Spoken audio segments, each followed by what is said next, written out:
Hey, what up, universe? It's the L Dog Show.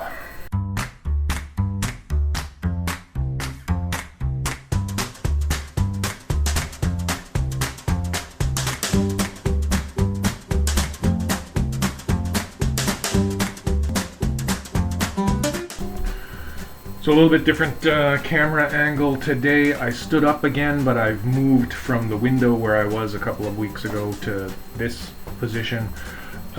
Because I can't sit still right now. I was out running on Monday and I tweaked my knee pretty badly, and now if I sit in one position for too long it locks up and then I'm useless for the next several hours. Don't tell my wife, but I've been a little bit sore for a couple of months now, and it just got really bad this past Monday. So hopefully it's not a long-term injury, and I can treat it like I would treat arthritis or something. But for now, I'm standing up and bopping around so that it doesn't lock up and turn me into an invalid. Wanted to take a minute and talk about the blog post that I put up last week called Squeezing the K. It's been big time news the last couple of months, weeks, whatever, about this recovery that we're in now as a result of COVID that is not even. We're getting some sectors of society and the economy are doing very well and have recovered strong and gone to new heights even. And other sectors of the economy, the working class, service sector, those kinds of places, restaurants, have gone down and stayed down and are not recovering nearly to the extent that certain aspects of politics and economics would have us believe, which is leading to what they are now referring to as the K-shaped recovery, with some people going up and some people going down. And it's K. I don't know, does that even look like a K? Anyway, you get it. And of course what I said in the blog post was that this now is going to destabilize society because the more of a gap that we have between the haves and the have-nots, or the upper class and the lower class, or however you want to talk about it, the bigger that gap becomes, the harder it's going to be for us to relate to one another, to work together, and to follow a path that is collective, if that's maybe the right word, I don't know, that is unified, there we go, that's a better word, to a unified future, a shared future. And we need to take steps to squeeze that K so that there is less of a disconnect between the people with the political power and the economic power and the masses that are below and are supporting those people with all the power, whether or not we want to admit it. Not that I want to completely rehash that blog post. If you're interested, go back and read it.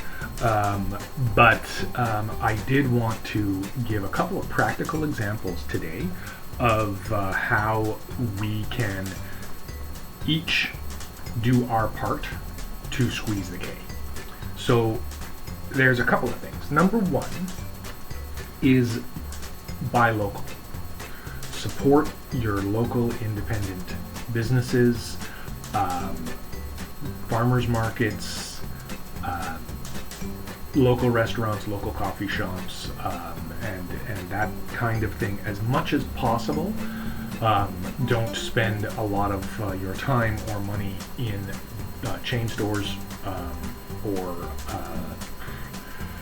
big box retailers. Be careful with that though, because franchise stores, franchise operations are still locally owned, locally managed, and run by small business people for the most part. So don't just say I'm not going to McDonald's, which is where I actually got my coffee today, because it's a chain store. That's a franchise store. So the owner of that is actually a member of your community, small business, small-ish business, anyway, and he employs a lot of people. So you want to kind of walk the fine line there, but support local business. That's number one. And second goes hand in hand with that, and that is support your local community-based charities. Charitable donations are down a significant amount on the year. In some cases, 50-75%, mainly because they haven't been able to run their campaigns the way they used to. There's been no golf tournaments. There's been no Monte Carlo nights or whatever. I don't know, but. So they've had to get creative. They had to go online, a lot of them, with fundraising efforts, what have you, and it's very difficult for them to make up that shortfall. So support your local community-based charities, because they're going to be the ones that are going to turn around and support other initiatives in your community that are going to support people on the lower rungs of that ladder, or the lower arm of the K. You get it.